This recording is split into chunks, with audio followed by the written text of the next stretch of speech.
Të premten është finalja dhe fundi i rrugtimit të Big Brother Kosova VIP 4. Sigurisht do të ndalem tek analiza ime tek finalistët e këtij edicioni. Të parët ishin Ludoli dhe Eliona, e të premten e shkuar në finale ju bashkuan dhe Klodi Londrimi dhe Hygerta dhe mbeti jashtë. Një nga emrat që ka dhënë shpirtin në këtë Big Brother, një nga emrat që e shndërroi veten duke dhënë çdo emocion, duke përjetuar çdo anë të mirë apo të keqe, një personazh që e kam cekë dhe më herët, që ka ndryshuar, kam parë një lloj rilindje dhe një lloj metamorfoze në të. Fjalën e kam për Benitën, ku publiku, edhe pse fillimisht e ka gjykuar dhe pse fillimisht le të themi nuk e ka pasur në syrin e një lojtare potente në këtë edicion, të gjithë ram dakord, të gjithë pash që ishim një zëri që Benita nuk duhet të ishte lënë larg apo jashtë finales. Sigurisht që ajo fitoren e saj e ka marrë duke marrë të gjithë mbështetjen e publikut, një mbështetje që është reale, prekshme dhe e matshme për sa kohë ka ende interes se çfarë po bën Benita, si po ndjehet, a do të jetë ajo në Big Brotherin e Shqipërisë, siç bëri një story të shtunën duke provokuar rrugës për në Tiranë. Por sidoqoftë do të mbetem edhe tek ajo çfarë ka dhënë personazhet e tjerë dhe kush duhet shpallet fitues. Por pse u bë Hygerta pjesë e finales? Të gjithë e kanë cilësuar si një lojtare që më së shumti ka jetuar në atë shtëpi dhe që nuk ka dhënë shumë dinamika, jam dakord, por nga ana tjetër ajo është përfshirë në situata, është përfshirë në opinione që i ka dhënë në prime, pra ka mbajtur atë figurën e një lojtare që nuk është shumë provokuese për krimin e situatave dhe pse ka bërë ajo provokimet e saj, por në kallëp, në total, Hygerta ka qenë, le të themi, e strukturuar në atë format dhe nuk është se ka dalë shumë nga vetja dhe që të ketë zbuluar anë të papara apo anë që ta kanë bërë për vete publikun. Më së shumti në prime ka dalë për situata që ka dhënë mendimet e saj, se sa situata nxitse apo ajo si provokuese. Sigurisht që ai ka pasur gabimet e saj, siç është në çmimi që ka bërë Albës, por edhe Benitës, apo dhe fjalët që i ka hëngër dhe sërish donte të sulmonte Klodi dhe Londrimin, por më së shumti Klodin për këtë orientimin e tij seksual që një herë tha djemt e kanë të natyrshme këtë gjë dhe pse duhet të kemi këtë lloj ndasie, por ndoshta e ka bërë si një lloj tentative për të nxjerrë keq Klodin në publik dhe për të fituar ajo vendin e saj në finale. Kemi parë le të themi të strukturuar dhe kemi parë një Hyger që nuk ka qenë shumë në krah të vajzave, që nuk ka qenë afër atyre, por më së shumti edhe banorët e tjerë kanë trajtuar si një lloj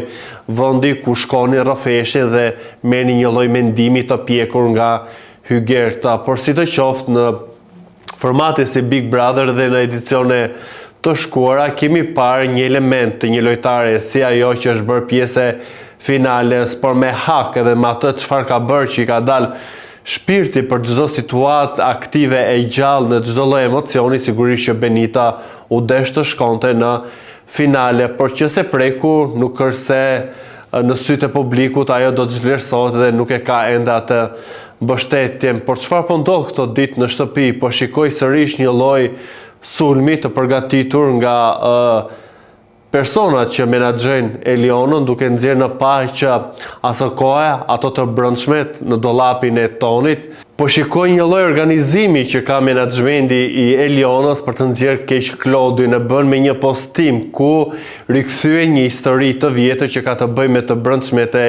Elionës që u gjendën në dollapin e Tonit. Asë kohë u fol që ishte shkurtë ajo që bëri këtë provokim, por me sa duket pas qenë Klodi, sipas asaj që lexojmë edhe në këtë postim në faqen Instagram të Elionës. Sigurisht që shikoj si një lloj tentative për t'i ulur pikë Klodit, por edhe për ta, le të themi, nxjerrë keq në publik. E bën edhe me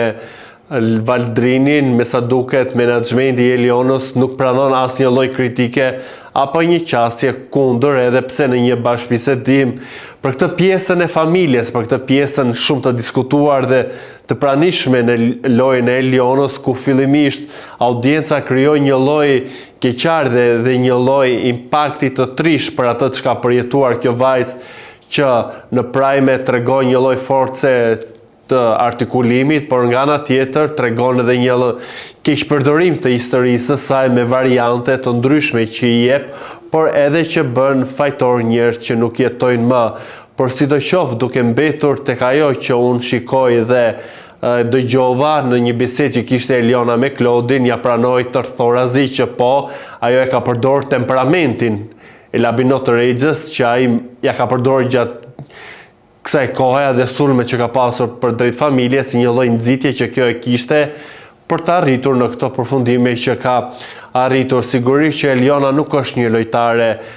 shenjtore, nuk është një lojtare që nuk është bërë pis në ato lojë dhe që nuk ka bërë veprime të gabuara. Për mua, edhe pse ka qenë epiqendra e lojës së saj Klodi, sigurisht që është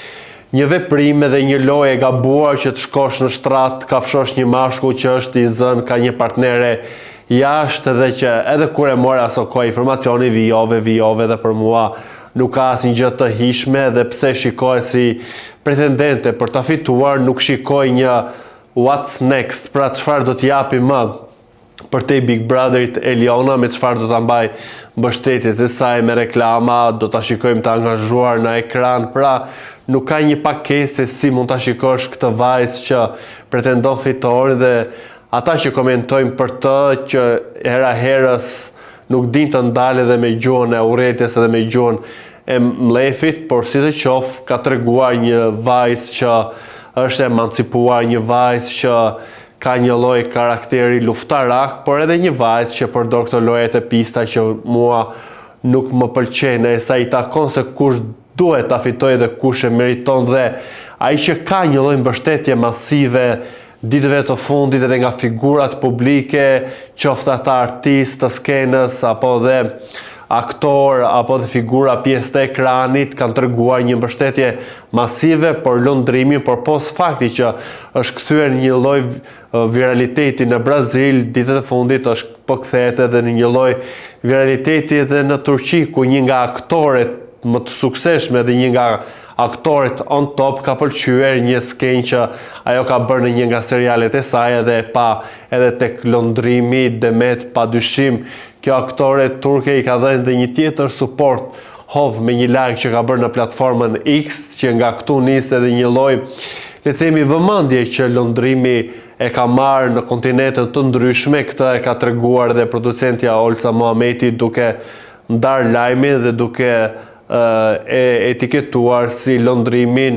banorin më viral të këtij edicionit, por nuk kemi parë edhe në vitet e shkuara. Ka qenë deri diku Leo që ka pasur një shikueshmëri ndërkombëtare, por në të tilla nivele që ka rrëmbyer vëmendje dhe dashamirësinë e publikut ndërkombëtar që nuk e kuptojnë se çfarë flet, po thjesht marrin energjinë të mirë që nga dita e parë lëndrimi e ka dhënë në ato shtëpi, duke qenë një lojtar unik, duke qenë një lojtar vetvetja, duke mos përdorur këto skenat e fliqura për të bërë keq dikë apo për ta lënduar në plagë, për ta lënduar në moral, në familje. Kur nuk ka kam dëgjuar një fjalë të keqe nga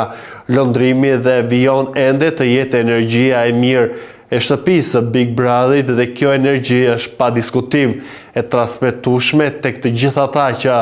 qoftë vetëse një herë ta shikojnë atë në shtëpi, dhe padyshim gjithë ky grumbullim dhe po të shikosh në çdo emision emri i tij, lëndrimi, qarkullon për fituesit, për energjinë, për djalin me vlera, për atë pozitivin, për djalin që ka ditur të japi mendime dhe argumente, për artikulimin që e ka shumë të mirë, edhe për atë what's next. Ai padyshim do të ketë një karrierë të ndritur, do ta mbajë të ndërthurur dhe të ndërlidhur me aktivitetin e tij artistik audiencën, dhe kjo është një paketë që një fitues si Big Brotheri duhet të ketë, se ka pasur edhe nga ata që kanë fituar dhe janë shuar dhe kanë humbur, por ka pasur edhe ata që nuk kanë fituar dhe kanë qenë dhe vijojnë ende të jenë në sytë e publikut dhe që pëlqejnë dhe ndiqen me interes nga këta të fundit. Nëse do të shikojmë se çfarë po bëjnë 5 finalistët, Ludoli, Klodi, lëndrimi, Eliona dhe Hygerta, energjia e lëndrimit është e padiskutueshme dhe ka rrëmbyer, siç thash, të gjithë vëmendjen edhe të figurave publike, dhe me të gjithë energji dhe potencialin që ai ka për të treguar atë që këtij Big Brother më së shumti që ka qenë i mbizotëruar në një pjesë dhe një tërësi të tij me skena dhe veprime të mërzitshme, me një lloj energjie negative që i jepnin banorët me lojrat, por edhe me variante të shumtuara që i tregonin vetet në këtë format. Lundrimi do të dalë i pastër, pa gabime. Ndoshta do të kishim dashur një lojë më agresive, por i tillë është ata që kanë bërë një lojë agresive dhe publiku deri diku nuk i ka pëlqyer se të bësh vetëm keq bal, ta kesh mendjen vetëm tek një lojë goditse, nuk është edhe publiku i shijon, më së shumti shijon një lloj adrenaline, një lloj energjie dhe një lloj vibe të mirë, mbështetës me njëri tjetrin, një lloj fryme që kur ti je në atë shtëpi, siç kanë treguar të tjerët, të merr një lloj energjie të keqe dhe ne si audiencë padyshim që më së shumti marrim edhe shikojmë dhe ndjekim këtë energjinë e mirë që kanë banorët. Këto ditë do të shikohet me interes edhe kush do të futet në atë shtëpi për 24 orë si misafir për të ndryshuar pak atë energjinë, vibe-in, për t'i dhënë dinamikat e reja dhe për ta bërë më të shikueshëm se me 5 veta Big Brotheri në prag të finale, sigurisht që publiku mund të jetë më shumë interesuar për të ndjekur finalen e madhe të së premte se sa të shikojnë në përditshmëri se i ndjekin tek tuk me video që shpërndajnë nga vetë produksioni në rrjetet sociale, kryesisht si në Instagram, aty ku dhe shikohet një lloj rritje. Edhe vetë lëndrimi ka pasur një rritje shumë të madhe, ka kaluar mbi 100.000 ndjekës në këtë prag finale dhe kjo është sigurisht një fitore për të, tregon dashamirësinë, tregon që edhe publiku është bërë zgjedhjen e tij tek një djali me norma, tek një djali që ka qëndruar me këmbë në tokë, që nuk e ka parë kurrë jetesën e tij për jashtë si një lloj trampoline për tu ndjer publiku i keqardhur me të, por e ka dhënë si një forcë, ka treguar që shëtiste me baktitë dhe aty fantazonte dhe projektonte të ardhmen e tij që do ta ketë të ndritur padyshim me këtë lloj viraliteti që ka krijuar dhe me këtë lloj dashamirësie të imase në mas që po merr çdo ditë më shumë nga publiku, nga çdo grup mosh, nga figurat publike, padyshim që lundrimi po ja merr më të mirë dhe do t'ja marrë më të mirë në këtë edicioni. Do doja edhe të dija mendimin tuaj se kush e meriton realisht të shpallet fitues, këtë do të pëlqeni ju duke mos harruar edhe t'i bëni subscribe kanalit ton Koha Jon në YouTube.